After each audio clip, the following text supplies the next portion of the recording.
아침에 시작을 알리는 글로벌 주식 라이브 월스트리트 모닝 브리핑 1월 4일 목요일 방송 시작하겠습니다. 여러분 안녕하세요. 여도은입니다. 밤사이 뉴욕 시장이 하락세를 계속해서 이어가고 있습니다. 나스닥 지수가 연초 개장과 함께 1% 넘는 하락세를 보였던 것에 이어서 또 어제 밤사이에도 1% 넘는 하락이 그치지 않았고요. 러셀 2000 지수가 좀 크게 하락을 했습니다. 왜 이렇게도 하락을 한 건지 또 지금 유가도 급등을 하고 있거든요. 이런 다양한 전체적인 시장 분위기 잠시 후에 정리해 드리도록 하겠고요. 오늘 심층 인터뷰 ISL 이지환 대표와 함께 하도록 하겠습니다. 연초에 지금 이거래일제 이렇게 좀 숨고르기라고 표현해도 될까요? 많이 올랐으니까. 과연 이러한 조정이 연초 이후에는 과연 어떠한 움직임이 나타날 예정이길래 그런 건지 또 시장을 또 긍정적으로 보는 분위기 때문에 IS 이주환 대표와 함께 자세한 이야기 나눠보시면 그나마 조금 안심을 할 수 있지 않을까라는 생각도 드는데요. 잠시 확인해 보시기 바라겠고요. 오늘도 월가의 소식은 그래너리 투자자문 이완수 대표와 함께 하도록 하겠습니다. 랜드 와장님 말씀 맞아요. 그동안 오른 건 이해되고 그쵸. 그동안 많이 올랐던 것이 가장 큰 하락의 배경이다라는 이야기들이 시장에서 많이 나오고 있는데 인간의 욕심은 끝이 없고 시장의 욕심은 끝이 없죠. 오르고 또 올라도 높은 줄 모르고 좀 계속해서 올라가기를 바라는 게 또 마음인데 그렇지 못하고 또 이게 하락을 할 때도 어때요, 여러분은? 찔끔 이렇게 살짝씩 조정을 보이는 게 낫나요? 아니면은 내려갈 때 그냥 시원하게 한 번에 내려가고 바로 이렇게 반등을 하는 게 더 좋으신가요? 저는 이렇게 큰 폭의 반등은 뭔가 두려워요. 내가 모르는 리스크가 도사리고 있나? 이런 생각이 좀 들어서 무서운 마음이 들어가지고 그렇습니다. 세상사 이해하려고 하면 안 돼요. 적응해야지 하면서 스티브님. 그렇죠. 시장은 뭔가 예측을 하고 우리가 막 미리미리 대응을 할 수 있는 영역이 아니라 그때그때 벌어지는 상황에 따라서 그때에 맞는 대응을 하는 게 또 맞다라고는 하는데 좀 시장이 또 뒤숭숭하니까 여러 가지 복잡한 생각들이 듭니다. 자, 뉴욕 증시 3대 지수 그리고 4대 지수까지 포함해서 보자면 S&P 500 지수가 0.8% 하락을 했고요. 다우가 0.76%, 나스닥이 1% 하락을 했고요. 러셀 2000 지수가 3% 넘는 하락세를 보였습니다. 이렇게 많이 하락을 한 것은 여러 가지 불안감이 지금 작용을 하고 있어요. 중동 불안도 있고요. 그 연준의 FOMC 회의록도 공개가 됐는데 이것도 시장이 원하는 대로 당연히 안 나올 것으로 예상을 했지만 그렇게 발표가 됐고 또 고용 관련한 보고서 하나가 발표가 됐는데 관련한 내용을 보면은 고용 열기는 식고 있다라는 것을 반증하는 그런 내용들이 나타났습니다. 일단 고용 같은 경우에는 11월 고용이 식었습니다. 열기는 당연히 식을 줄 알았는데 정말 식었더라고요. 지금 11월 구인 건수가 지난 2년 8개월 만에 최저치를 기록하는 모습을 보였는데 이게 시장에서 원하는 바긴 하죠. 그러니까 시장에서 원한다기보다는 연준이 원하는 바긴 하죠. 그래서 이런 것들이 이렇게 발표가 되면은 고용 열기가 식으면 금리 인하를 할 것이다라는 그런 기대감을 만드는 그런 지표가 됐는데 그럼에도 불구하고 또 시장은 그것만 좋아하고 있는 것 같지는 않습니다. 12월 제조업 지수 같은 경우에도 여전히 좀 둔화된 것으로 나타나면서 미국 경기가 둔화하고는 있지만 다행히도 그 속도는 완만하게 진행되고 있음을 나타내는 그런 지표로 확인이 되고 있고요. 가장 주요했던 건 FOMC 의사록, 그러니까 시장이 참 초반부터 조금 지지부진했던 게 FOMC 의사록 발표되기 전에 약간 경계감이 있는 그런 상황이었는데요. 내용들을 보면은 여러분들이 예상했던 그 내용이죠. 그 금리 인상 중단에 대한 시사는 있었습니다. 근데 이 지금 수준의 금리를 상당 기간 유지하겠다라는 거고 그 시점에 대해서 명확한 언급이 없었습니다. 그러면서 시장에서는 왜 FOMC 의사록에서도 전혀 이 시점에 대한 이야기가 없는 거야 라고 하며 국제 수익률이 좀 급등하는 모습이 나타났고요. 여기에 더해서 좀 이렇게 발언들이 나오면 또 출렁출렁이곤 하죠. 그 의사록보다 더 영향을 미쳤던 게 리치먼드 연방은행 총재인 토마스 바키 은의 발언이었습니다. 올해 FOMC 표결권이 있는 분이기 때문에 박근 총재가 어떤 이야기를 했길래 시장이 들썩였냐라고 봤더니 일부 기업들이 고객들이나 경쟁사가 나서기 전까지 금리 인상을 멈출 생각이 없는 것으로 보인다라고 지적을 했고요. 박근혜는 이럴 경우에 수요 억제를 위한 추가 대응이 필요할 수 있다라고 하면서 추가 금리 인상을 배제할 수 없다라는 그런 이야기를 했습니다. 지금 더 인상 없을 거라는 그런 분위기에 이게 무슨 날벼락 같은 소리입니까? 그리고 현재 연착륙 가능성 점차 높아지고 있지만 경기에 대해서 불가피한 당연한 귀결은 아니라고 단서를 또 다는 모습이었고요. 이런 박근혜 발언이 나타나고 나서 직후에 10년물 수익률이 국채 수익률이 12월 FOMC 이후로 처음으로 장중에 4%를 돌파하기도 하는 모습이 보였습니다.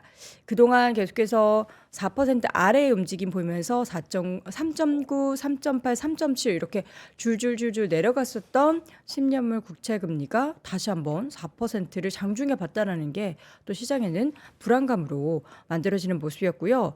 지금 중동 지역의 불안이 또 불거지고 있습니다. 이스라엘과 하마스 간의 전쟁의 확전 가능성이 그 이유인데요.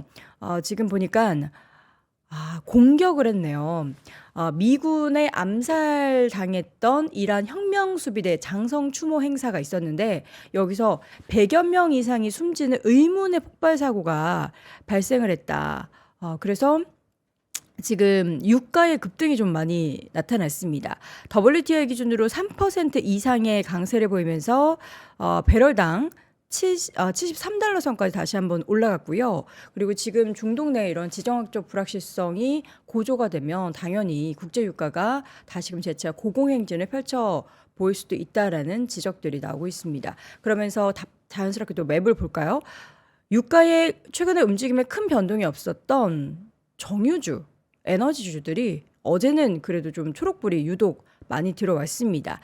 엑스모빌은 0.8%, 쉐브론이 1.9% 이상 올랐고요. 코노코필립스가 2% 가까이, 그리고 옥시덴탈 페트롤리움의 주가도 0.9%대 오르면서 전체적으로 좀 붉은 기운이 많은 시장 가운데 에너지주가 강세를 보였고, 그 위에 보면 어제도 그랬지만 헬스케어 섹터들의 강세가 계속해서 지속되고 있죠. 어제는 약간 혼조세를 보였지만 일라일릴리의 독보적인 상승이 보였습니다. 4% 이상의 강세가 나타났는데 일라일릴리 같은 경우에는 뱅크 오브 아메리카에서 체중 감량 약물인 그 제파운드의 제조사인 일라릴리에 대해서 올해 최고의 선택이다라고 선정을 했다라고 하죠. 또 경쟁 위협을 극복할 수 있는 좋은 위치에, 산업 내에서 좋은 위치에 현재 위치에 있다라는 분석을 하면서 주가는 이러한 호평과 함께 4% 이상 강세를 보였고요. 반면 M7 종목들은 약간의 혼조를 보였습니다. 구글은 0.5% 강세를 보였지만 1% 미만의 하락세를 보였던 종목들이 많았고요. 마이크로소프트, 약보합권, 애플은 전일 하락에 이어서 오늘도 반등하지 못한 채 0.75% 하락. 그리고 메탈 주가가 0.5%, 아마존 0.9% 하락했는데 가장 많이 하락한 건 테슬라였습니다. 테슬라가 4%대 하락을 했습니다. 어제 저희가 전해드렸던 소식 가운데 하나가 이제 비아디의 전 세계 판매량의 1위 자리를 내줬다. 전기차 판매량을 중국의 비아디가 앞질렀다라는 소식이 전해진 가운데 주가는 4% 하락을 했고요. 또 포드 같은 경우에는 차량 리콜 소식이 전해졌죠. F150의 리콜 소식과 함께 주가가 역시나 3.7%, 4% 가까이 하락했고 필라델피아 반도체 지수의 하락이 나타났죠. 그런 말은 당연히 엔비디아를 비롯한 반도체주들이 하락했다라는 건데 엔비디아 주가 1% 하락, 그리고 브로드컴도 2% 하락했고요. AMD 2%, 인텔 그리고 퀄컴 등의 종목들 모두 하락했고 상대적으로 좀 덜 하락한 건 마이크론 테크놀로지가 0.1% 정도 하락을 한 것입니다. 전체적인 시장 분위기가 어제 이제 국내 시장에서도 반도체주들의 좀 하락세가 짙게 나타났는데 밤사이에 또 이렇게 반도체 관련된 종목들이 하락을 하면서 국내 시장 오늘도 반등하기 쉽지 않은 거 아닌가라는 우려감이 생기는 그런 상황이고요. 개별 종목 몇 가지 좀 소개해 드리자면 디지털 인쇄 기기 회사죠. 여러분도 여기 제품들 꽤 쓰셨을 것 같은데 제록스 같은 경우에 구조조정, 광범위한 구조조정의 일환으로 이번 1분기 인력을 15% 감축할 계획이다라고 밝혔습니다. 보통 이제 빅테크 종목들에 있어서 이런 감원 간춤 얘기 나오면 비용 절감에 대한 이슈로 혹은 이제 앞으로 더 허리띠를 졸라매서 좋아질 것이다라는 기대감에 주가가 오르곤 했는데 제록스 같은 경우에는 10% 넘는 하락이 보였고요. 소파이도 밤사이에 좀 하락이 컸죠. 지금 투자액의 하향 소식이 있었습니다. 예, 그러면서 주가가 10% 넘게 하락을 했고 지금 전체적으로 수익 둔화에 대한 우려가 언급이 되고 있는 상황입니다. 찰스 슈왑 같은 경우에도 투자 의견의 하향 소식이 나타난 이후에 낮은 금리 전망에 따라서 수익에 대한 압력이 있을 수 있다라는 분석에 주가는 3% 가까이 하락을 했고요. 찰스 슈왑뿐만 아니라 금융주 전반적으로 지금 보면 시티그룹을 제외하고는 모두 빨간불이 대부분 들어와 있는 것을 확인해 볼 수가 있습니다. 어저께 보니까 모건 스탠리도 2% 넘게 하락을 했고요. 골드만삭스도 1%대 맵을 한번 좀 보여주시죠. 그리고 웰스파고, 뱅크 오브 아메리카 등의 종목들도 모두 하락한 가운데 버크셔 해서웨이는 1%대 상승, 그리고 앞서 말씀드렸던 시티그룹도 1% 유일하게 좀 초록불을 켜는 종목들로 확인이 되고 있습니다. 자, 그리고 디즈니 마지막으로 좀 전해드리죠. 1% 강세를 보였는데요. 계속해서 디즈니가 좀 지지부진하니까 그 행동주의 투자자들이 많이 좀 붙고 있죠. 여기에 이제 행동주의 투자 기업 중에서 밸류액트 캐피털이 디즈니의 이사회를 지지하는데 동의했다라는 소식이 전해졌습니다. 그 소식이 전해지고 나서는 사실 주가가 크게 움직이진 않았는데요. 막판에 상승폭을 다시금 확대하며 1%대 상승 마감을 했습니다. 자, 이렇게 전반적인 시장 분위기는 연초에 좀 이틀 연속, 이거래 연속 부진한 모습이 나타나고 있습니다. 과연 이러한 시장의 흔들림, 그 이후의 움직임은 과연 어떤 포인트로 우리가 방향성을 예측해 볼 수 있을지 잠시 이어지는 심층 인터뷰 IS셋 이지환 대표와 함께 확인해 보시죠. 네, 3프로TV 다이어리 세트는 영상 하단에 링크를 눌러도 바로 이제 판매 페이지로 연결이 되고요. 그리고 저희 그 네이버 검색창에 3프로TV 다이어리 이렇게 검색해도 제일 먼저 바로 상단에 구입하실 수 있는 링크가 있으니까 여러분들 함께 해주시기 바랍니다. 좋은 일에 쓰이는 만큼 여전히 구입할 수 있다는 거 참고해 주시기 바랍니다. 자, 이어지는 심층 인터뷰 IS셋 이지환 대표와 함께합니다. 대표님 어서 오십시오. 안녕하세요. 시장이 이틀째, 특히나 M7 종목 그리고 나스닥이 이틀째, 밤사이 나스닥은 테슬라가 좀 하락을 주도했다라고 볼 수 있겠죠. 이렇게 하락하니까 또 불안감이 스물 올라오는데 어떻게 이 불안감 어떻게 좀 컨트롤을 해야 될까요?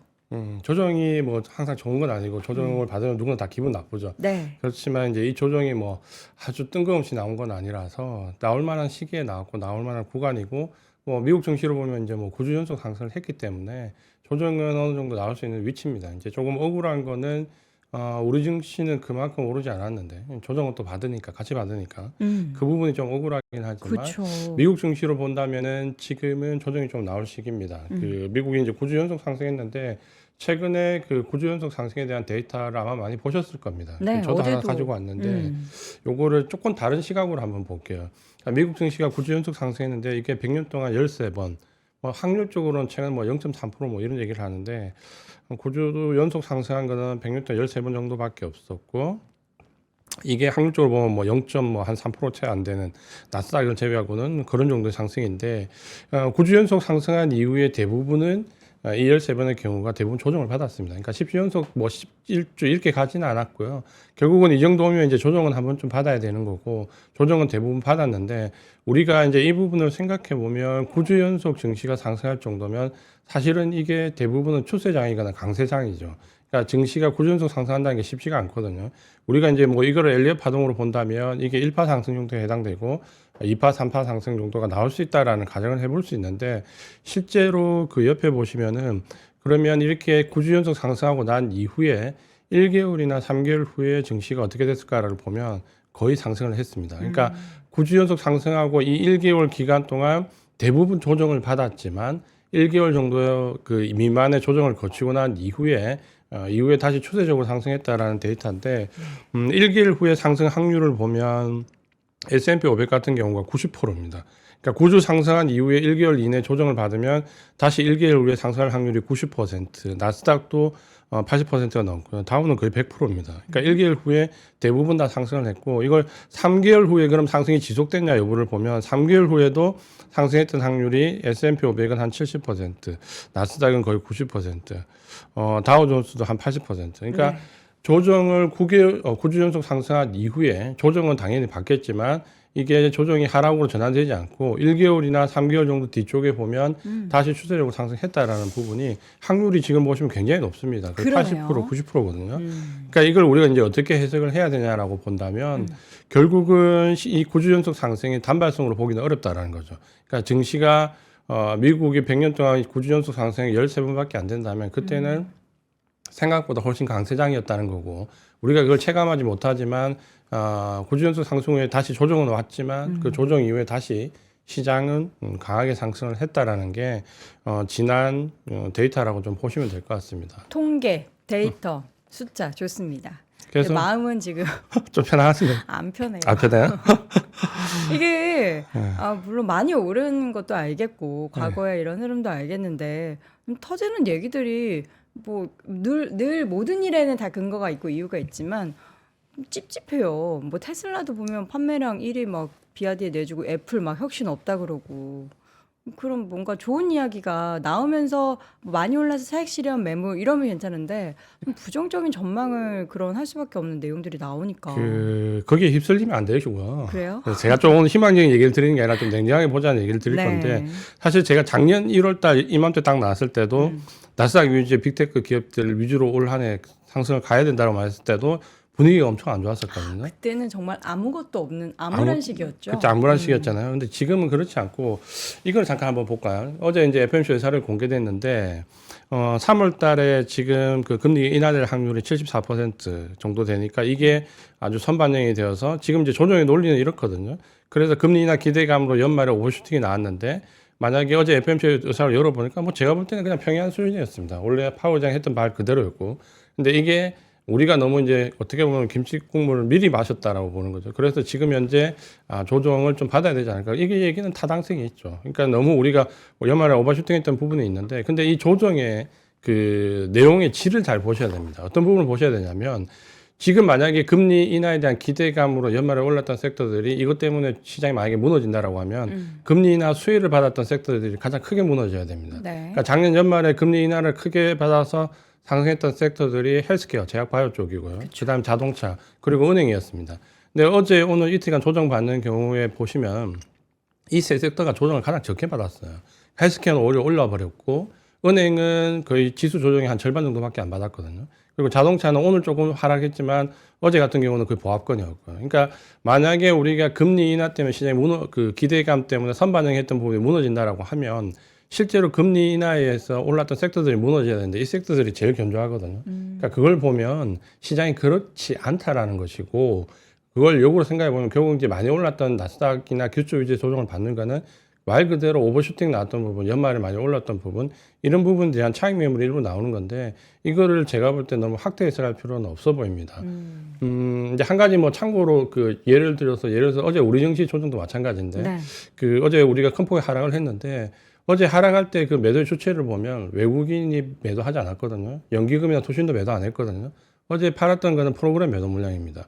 프로그램 매도 물량이 거의 1조 가까이 초래가 되었는데 이거는 외국인들이 선물을 매도했기 때문에 어제 외국인들이 선물 한 15,000개 이상 매도를 했거든요. 네. 근데 이거는 우리가 연말 때 외국인이 지난 선물옵션 만기 후에 선물 매수가 한 34,000계약 정도 유입이 되었습니다. 네. 그러니까 이게 아마 그 연말장에 대한 대비 상승 랠리를 외국인들이 선물로 대응했고 그 34,000계약 중에서 어제 15,000계약 정도가 매도로 출회됐거든요.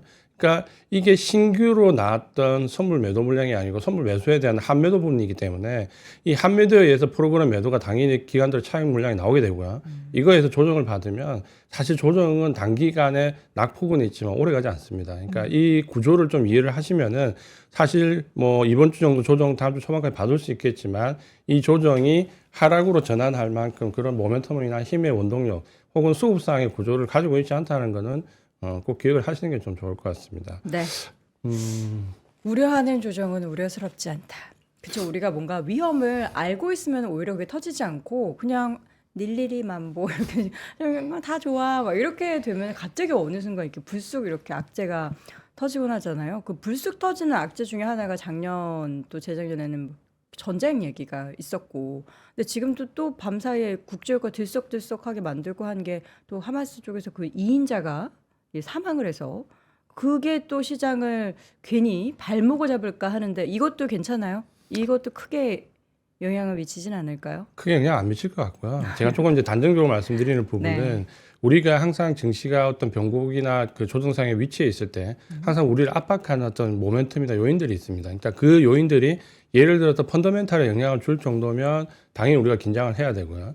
펀더멘탈에 영향을 주지 않고 어떻게 보면 심리적인 부분이나 단기 모멘텀이라면 그게 시장의 그러한 사항에 대해서 시장에 반응하는 시장의 주체들을 봐야 되는데 사실 시장의 주체들을 반응은 거의 없습니다. 그러니까 연말 지금 미국 증시도 마찬가지고 우리도 마찬가지지만 연말 이후에 지금 연초에 조정을 받는 부분을 보면 이 매도의 주체가 시장을 움직이는 주체가 아닙니다. 그러니까 그거에 대해서 우리가 분명히 평가를 해야 되고 또 한 가지는 지금 현재 증시 유입 대기될 수 있는 대기 자금을 잠깐 보면 지금 증시 유입될 수 있는 대기 자금이 상당히 많이 그 지금 폭발적으로 지금 늘어나 있는 상태거든요. 네. 그러니까 예를 든다면 미국 MMF 자금은 지금 이제 6조 한 3,500억까지 올랐습니다.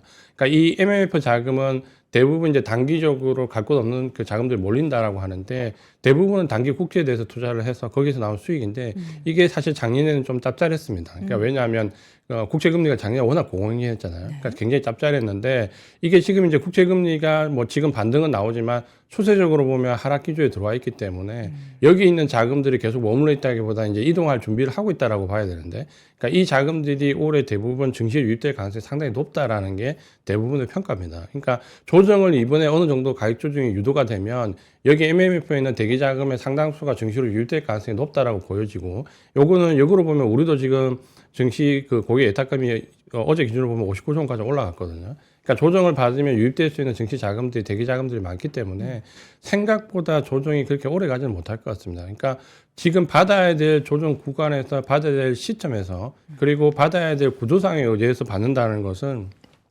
차익 매물 이상의 우리가 그런 부분을 염려할 필요는 없을 것 같습니다. 우리나라도 그 예탁금이 많이 늘었다라고 했잖아요. 작년에 연말에 들어서. 그러니까 이제 다들 여차하면 들어가겠다라는 건데 그 여차가 조정을 얘기하는 거잖아요. 좀 높은 사실 가격대에 대한 부담감이 있어서 지금 포모도 있고 지금 들어갈까 말까 이렇게 고민하셨던 그런 투자자분들이 돈을 쥐고 조금만 떨어져 봐라 내가 들어간다 이건데 그래서 지금 시장에 뭔가 밸류를 판단했을 때는 많이 올라왔기 때문에 밸류에이션 매력이 있을까라는 그런 생각이 드는데 여기 또 보니까 생각보다 비싸지 않다. 그러니까 안 이게 이제 비싸다고요? 조금 약간 어폐가 있는데 네. 비싸긴 비싼데 생각보다 비싸지 않다라는 그 얘기를 생각의 드리고 기준이 싶은데 뭔지 뭐 그거 요거 궁금합니다. 차트를 하나 볼까요? 네. 이걸 보면 조금 이해가실 건데 예를 들면 지금 S&P 500에 우리가 PR 기준으로 보면 거의 이제 20배 육박하기 때문에 비싸다고 생각하거든요. 그쵸. 보통 우리가 제가 작년에 조정을 한창 받을 때 이게 17.5배 정도면 이건 바닥이고 17.5배에서 18.5배 요 사이 왔다 갔다 하면 박스권이고 네. 18.5배를 넘어가면 약간 밸류가 높아지는 거라고 말씀드렸는데 물론 이 자체 PR만 놓고 보면 그렇게 생각할 수 있는데 이 PR 15년간 움직였던 범위를 놓고 지금 현재 PR 범위가 어디냐라고 본다면 사실 그렇게 높은 건 아닙니다. 그러니까 우리가 일반적으로 평균의 개념으로 얘기를 하지만 예를 들어서 그거는 하락장이나 강세장이나 평균을 놓고 보는데 예를 들어서 시장이 올해 만약에 강세장으로 가버린다라고 하면 실제로 PR은 이거보다 훨씬 더 올라갈 수 있는 상황이거든요. 그래서 지금 보시면은 20배 가까이 붙어 있는 여기가 15년간 PR 범위로 보면 아직까지 절반 위치에도 안 나와 있습니다. 네. 그러니까 요게 그래서 비싸긴 비싸지만 생각보다 비싸진 않다는 거고 그 옆에 보시면은 유럽이나 일본 특히 한국이나 이런 부분을 보시면은 지금 현재 PR 수준이 15년간 PR 범위로 놓고 보면은 거의 하단부에 있거든요. 싸죠. 예, 네. 그렇게 이렇게 본다면은 절대 수치로 놓고 보면 그게 예를 들어서 싸지 않다라고 얘기할 수 있겠지만 우리가 상대적 개념으로 본다면 지금 위치가 그렇게 생각보다 비싼 위치는 아닙니다. 단 이거는 시장이 어느 정도 강세로 간다고 말했을 때 우리가 평가를 할 수 있는 부분인데 저는 올해도 역시 마찬가지지만 시장을 약세로 볼 필요는 지금은 없다고 보거든요. 그렇게 본다면 우리가 지금이 비싸 보이긴 하지만 상대적인 평가에 의해서 본다면 그렇게 비싼 건 아니다라는 부분을 좀 말씀을 드리고 싶고 네. 요거를 우리가 각 이제 권역별로 지역별로 한번 보면 그러면 2023년도 EPS 성장률이 어디가 높을까 이거는 제가 몇 번 강조를 드렸는데 요거는 이제 이렇게 보셔야 됩니다. 2023년도 어디가 최악이었냐를 보셔야 되거든요. 그러니까 2023년도 어디가 가장 나빴고 그래서 2024년도에 턴어라운드가 어디가 가장 될 거냐는 부분을 좀 보면 네. 우리나라가 여기 이제 좀 압도적이죠. 그러니까 왜냐하면 사실 우리나라 2023년도 좋지 않았잖아요. 그쵸. 굉장히 좋지 않았고 미국 증시 대비해서 증시도 좋지 않았고 수출과 관련되어 있는 부분에서 경제 상황도 상당히 좋지 않았고 네. 이게 2024년도에 들어와서 턴어라운드 되는 부분에서는 아마 이제 반도체가 주요 역할을 하겠죠. 그러니까 반도체가 지금 바닥을 찍었기 때문에 이 부분 때문에 아마 한국이 올해 2024년도 IPS 성장률이 가장 높을 걸로 보이고 그러니까 여기서 우리 증시에 대한 기대감은 올해는 좀 가지고 있어야 됩니다. 그러니까 우리가 작년에 워낙 미국 증시와 비교해서 상대적으로 안 좋았기 때문에 계속 미국 증시에 눈이 가는 건 사실인데 올해는 한번 한국 증시에도 좀 주목을 해볼 필요가 있다라고 보여지고 또 하나는 이제 대만 같은 어제 경우 또 흔들림이 남다른 흔들림이었어요. 미국이 이렇게 살짝 이렇게 삐끗하면 우리나라는 그냥 와장창 넘어지는 그런 수준이라서 상당히 기분 나쁘죠. 왜냐하면 네. 미국은 올라서 떨어지는 것도 거지만 없는데 우리는 근데 이거를 제가 뭐 여기는 글로벌 증시 때문에 국내 네. 증시를 말씀드리긴 좀 그렇지만 어제 조정에서 한 가지만 좀 기억하셨으면 좋겠어요. 네. 그러니까 우리가 최근 한 2, 3년간 이 수급상에 움직이는 그 증시의 구도를 보면 과거 팬데믹 이전과 이후가 좀 달라졌거든요. 그러니까 가장 큰 차이점이 뭐냐면 어제 조정을 가만 보시면 어제 그 외국인들 선물 대량으로 매도를 해요. 그쵸. 그러면 기관들은 거기에 대해서 프로그램 차익거래를 하기 때문에 선물 매수를 붙이고 당연히 프로그램 매도 물량이 쏟아지거든요. 그러니까 프로그램 매도 물량이 쏟아지는데 외국인이 매수하지 않으면 어제처럼 지수 낙폭이 확 커져버려요. 받아주는 주체가 없기 때문에. 기계적으로 수급이 움직였다. 그렇죠. 그러면 지수를 좀 떨어뜨리고 싶을 때 항상 외국인들은 선물 매도를 활용해가지고 프로그램 물량을 활용합니다. 그러면 그 프로그램 물량을 누가 받아가냐면 어제처럼 개인이 받아요. 그러면 어떻게 보면 개인이 조정권 잘 매수한 것 같거든요. 네. 그러니까 요거 조정을 한 2, 3일, 3, 4일, 일주일 정도 뺀 다음에 이거를 갑자기 외국인들 선물 매수 돌리면서 들어올리면 물려있던 개인들은 프로그램 매수를 받아서 물려있던 개인들은 손실이 나 있다가 본전 근처를 회복하면서 대부분은 본전에 던져버려요. 물려있다가. 나쁜 외국인. 그러면 외국인들은 그 물량을 받아서 계속해서 올라오는 거예요. 요게 팬데믹 이후에 우리나라에서 매집을 하는 외국인들 전형적인 형태입니다. 아 근데 그런 패턴은 알겠는데 막상 그러면은 지금 이번에 반등할 때 개인들은 저가 매수했다면은 절대 팔지 말고 버텨야 그 얘기를 된다는 이제 거예요? 드리고 싶은 거죠. 그래서 아마 그 이번 주 다음 주 초반에 조정을 좀 받아서 네. 이번 주에 잘 매수했던 물량이 아마 오늘 내일 다음 주 초반에 손실이 나 있다가 다음 주 예를 들어서 중반 이후에 갑자기 외국인들 선물 매수로 전환시키면서 들어올리면 손실 나 있다가 아마 플러스가 조금 살짝 될 건데 대부분 그때 매도하시거든요. 그러면 물려 있다가 매도를 했기 때문에 이걸 들어올리면 그 다음 상승 랠리에 거의 동참을 못 합니다. 네. 이게 이제 외국인들이 주로 쓰는 작전인데, 그러니까 이런 부분들에 대한 이해를 좀 하셔야 되고, 가장 단적으로 제가 좀 강조드리고 싶은 거는, 만약에 이번 조정이 진짜 무서운 조정이면 수급은 반대로 나와요. 그러니까 이게 정말 하락장이라고 하면 외국인들은 보유하고 있는 물량을 던지고 싶기 때문에 프로그램 매수를 유발해요. 프로그램 매수를 유발해서 받아주는 매수 주체 프로그램에 물량을 넘기기 바쁘거든요. 그러니까 하락할 때는 프로그램 매수를 유발시키고 조정을 유도할 때는 지금처럼 어제처럼 프로그램 매도를 유발해요. 그건 이제 역으로 매집하겠다는 거고. 네. 그러면 만약에 우리가 진짜 무서워해야 할 장은 어제처럼 프로그램 매도로 와서 내려가는 게 아니라 내려가는데 프로그램 매수가 나올 때 외국인들이 거기에 물량 넘기는 형태거든요. 그러면 어제 수급을 보면 전형적으로 조정이지 그게 하락 전환으로 되기는 어렵다는 거를 좀 알고 대응할 필요가 있다는 거죠. 그러니까 너무 겁낼 필요 없습니다. 요 얘기를 꼭 드리고 겁내지 싶은데 않겠습니다. 알겠습니다. 사실 글로벌 증시는 관련이 없어서 아니 근데 또 예. 우리나라도 글로벌 국가 중에 하나로서 중요합니다. 예, 중요하기 때문에 미국 시장에 뭔가 좀 빈틈이 보이면은 그걸 또 K 증시로 우리가 또 메꿔서 수익률을 올려야 되기 때문에 이런 분석 좋고요. 이런 분석에 걸맞은 2024년 K 증시가 정말 지수가 많이 올랐으면 하는 바람도 가져보겠습니다. 근데 그럼에도 불구하고 미국은 작년에도 올랐는데 올해도 계속 매력적인 그런 시장으로 꼽히고 있는 거네요. 그렇죠. 왜냐하면 우리가 이제 이 중간중간에 계속 조정은 오겠지만 매크로적인 시각을 본다면 결국은 금리가 인하되는 그 동결되는 시기와 금리 인하대로 넘어가는 요 시점에 미국 증시가 하락으로 전환되는 얘기가 거의 없어요. 그러니까 이때는 최소한 박스권이거나 점진적인 상승 형태를 좀 보여왔고 여기서 이제 우리가 주도 섹터를 좀 전에 보신 것처럼 한국이나 대만, 신흥국이 조금 올해는 주목할 필요가 있고 요거를 조금 더 소형주, 대형주로 나눠서 보면 요 차트는 한번 기억해 두시는 게 좀 좋을 것 같아요. 네. 그러니까 올해 아마 코스피, 코스닥 조정 강도를 보고 조금 기대를 하시는 분들은 사실은 이 시기 금리가 동결되고 인하되기 요 시점에서는 사실은 기대하시는 소형주보다는 대형주가 훨씬 수익이 좋았습니다. 그러니까 이거는 올해 아마 기억을 좀 하셔야 되는데 지금 보시면 금리 동결 시기를 100으로 잡았을 때 이후에 실제로 시간이 지나면서 그러니까 대형주가 소형주 대비해서 등락폭을 보면 대형주가 100%를 다 뒤쪽으로 갈수록 넘어가거든요. 그러니까 이거는 이 그래프가 100 위에 있다라는 거는 대형주 수익률이 좋다는 건데 이거는 올해 아마 예를 든다면 이런 거죠. AI 반도체에 대한 기대감을 가지고 있다. 그럼 삼성전자 하이닉스를 매수할 것이냐 아니면 그 밑에 소부장을 매수할 거냐라고 놓고 봤을 때 실제로는 이 시기에는 하이닉스 매수하시는 게 조금 더 수익률이 좋았습니다. 그러니까 이전에 기대감으로 많이 올랐던 소부장이 있지만 이 금리 동결 시기에는 소형주보다는 대형주가 좀 강세였다는 거. 요거는 올 한 해 좀 기억을 하시고 대응을 하시는 게 좀 좋을 것 같습니다. 금리 동결기에는 소형주보다 대형주, 금리 인하기에는요?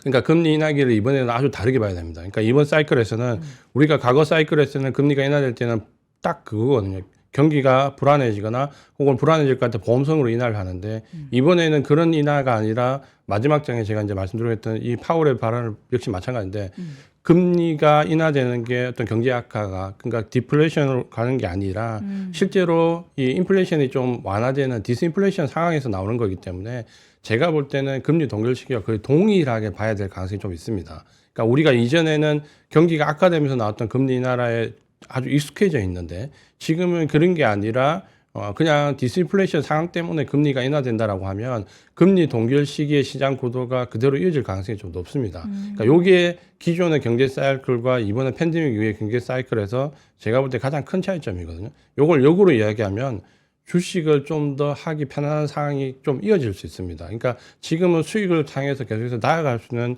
형태가 좀 연장된다라는 거죠. 그러니까 요거는 올 한 해 내년도까지는 계속 기억을 하시면서 조금 우리가 어떻게 보면 팬데믹 이후에 굉장히 많이 위축되어 있거든요. 그러니까 증시가 불안감이 조금만 오면 크게 걱정하거나 혹은 조금만 상승을 해도 이거는 던져야 되는 게 아닌가라는 그 심리 상태가 굉장히 지배를 하고 있는데 지금은 조정은 조정으로 그대로 받아들이고 예를 들어 상승은 좀 상단을 제한하지 않는 정책 그걸 내년까지는 좀 가져가시는 게 좋지 않을까 이렇게 생각하고 있습니다. 사실 작년에 러셀2000 지수가 12월에 많이 올랐잖아요. 그러면서 이제 금리가 앞으로 좀 인하가 되는 그런 기조 속에서는 그동안 힘들었었던 중소형 기술주 종목들의 강세가 두드러질 것이다라는 것이 전체적인 의견이었는데 여기에서 우리 대표님께서 말씀하시는 소형주보다 대형주가 좋다라는 그런 관점은 뭔가 새로운 시각인 것 같아서.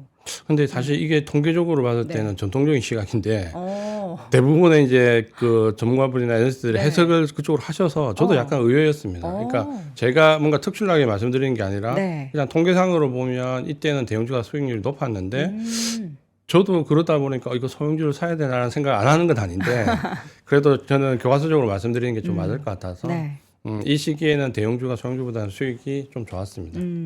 알겠습니다. 우리 시청자분들도 포트폴리오 구성하실 때 이런 통계나 역사적인 흐름에 대해서는 우리가 또 미국은 통계의 나라고 역사적인 부분들이 워낙에 잘 맞는 나라이기 때문에 잘 좀 참고해 보시면 좋을 것 같고요. 지금 실시간 채팅창을 통해서 경제를 알잡님이 계속 공포와 탐욕 지수를 얘기를 해주시는데 요걸 줄여서 공탐 지수라고 해서 잘못 보고 곰탕 지수라는 게 있나?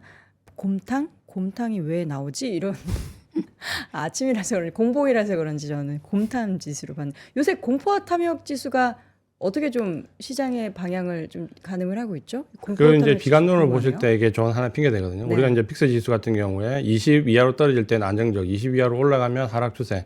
이게 한 12 정도 떨어지면 변동성이 다시 확대될 수 있다라는 점에서 지금 이제 12, 12좀 왔다 갔다 하니까 여기서 약간 뭔가 공포스러운 분위기가 나오지 않을까라는 그러니까 통계상 예측을 좀 해볼 수 있죠. 그게 이번 조정이 이제 12.5 정도에서 맞물리면서 네. 이 픽스 지수가 다시 확대되는 거예요. 그런데 픽스 지수는 실제로 우리가 우려하는 하락 추세는 20이 넘어갔을 때입니다. 지금과는 괴리감이 많기 때문에 네. 그 사이에서 왔다 갔다 하는 변동성 정도로 생각을 하시는 게 좋을 것 같아요. 알겠습니다. 야모이님이 날씨 쌀쌀할 때 곰탕 먹을 확률이 높은 게 곰탕 지수라고. 예, 우리 대표님 아침 안 드셨죠? 네. 혹시 곰탕 드시고 싶으시면 여기 두 번째 출구로 나가면 그 아티제 옆에 곰탕집 있는 거 아시죠? 알죠. 예, 든든하게 드시기 바랍니다. 예. 자, 매주 목요일마다 별일 없으면 함께 하십니다. 지금 보니까 이 시간에 좀 대충 비몽사몽 듣는데 오늘 나오신 분 말씀 여러모로 유익하네요. 감사합니다. 라고 쇼코님이 올려주셨는데요. 다음 주 목요일에도 비몽사몽 듣지 않으시도록 좋은 컨텐츠로 다시 모셔보도록 하겠습니다. IS 이지한 대표 함께 했습니다. 고맙습니다. 고맙습니다. 외환위기 오는 거 아니에요? 금융위기 오는 거 아니에요? 이런 질문들을 좀 굉장히 많이 받았었습니다. 탐욕이 되게 강했을 때 위험자산으로서의 극단적인 쏠림이 나타나고, 공포감이 극에 달했을 때 안전자산으로서의 극단적인 쏠림이 나타나거든요. 과거의 일이 미래에 똑같이 일어난다 이건 아니지만, 그때 당시에 위기 상황에서는 어떤 공통점들이 있었는지를 보면서 우리가 대비를 하는 방법도 고민해 볼 수 있고요. 과거를 제대로 이해하는 순간 위기의 실체가 드러납니다. 오건영의 현실 경제 이야기를 서점에서 만나보세요.